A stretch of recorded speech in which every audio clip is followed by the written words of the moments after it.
Hi guys, and welcome back to another video with the Omega enthusiast.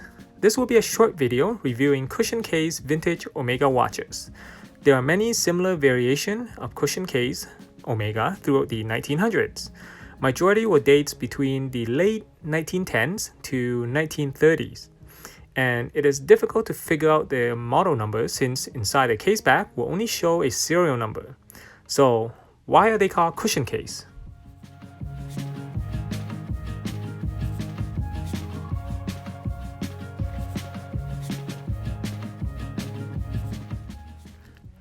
Omega is not the only brand that has cushion case watches.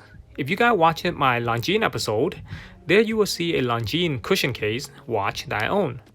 Cushion case is describing the shape and design of the case. As you can see, it looks very much like a cushion.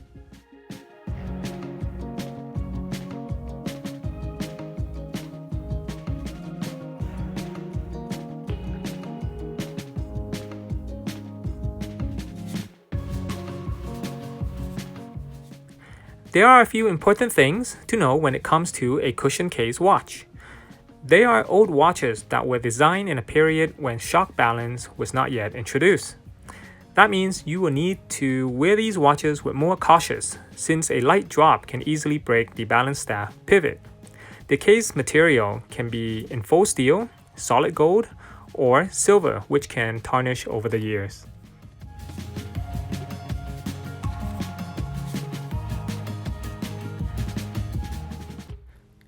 Many of the earlier models will come with porcelain dial and may show hairline cracks, so make sure to thoroughly examine the dial, as one with a crack can devalue the watch a lot. Hands may have been replaced is another thing to look for.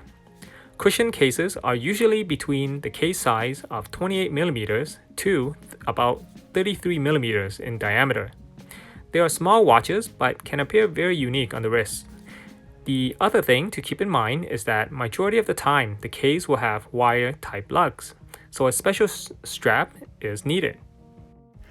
Since cushion case models are early made vintage watches, you will not find them with an automatic movement. So if you're someone who dislikes manual wind watches, cushion case is not for you. That said, do not mistake a cushion case for a square watch. You might say, hey, I see automatic cushion case watches from time to time. The fact is, those are regular square watches. Compare and examine them thoroughly, and you will be able to differentiate them apart.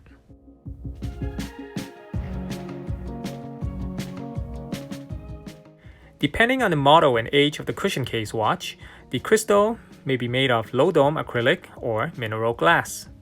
On some cushion cases, when you pop open the case back, you may find a single to 3-digit number. This number will appear on the inside of the case back, on the body of the case, and on the underside of the bezel. That is how you can tell whether the case has been interchanged or not over the years. That's the end of this video. Let me know your thoughts about vintage cushion case watches. Do you own one, or do you plan on owning one? Comment below. If you guys enjoy watching this video, please support the channel on my Patreon account. Making one of these videos takes up a lot of my time, so I just want to make it worth it. I love educating you guys, so please do not forget to hit on that thumbs up button below and subscribe. Thank you for watching, and I'll see you guys in the next video.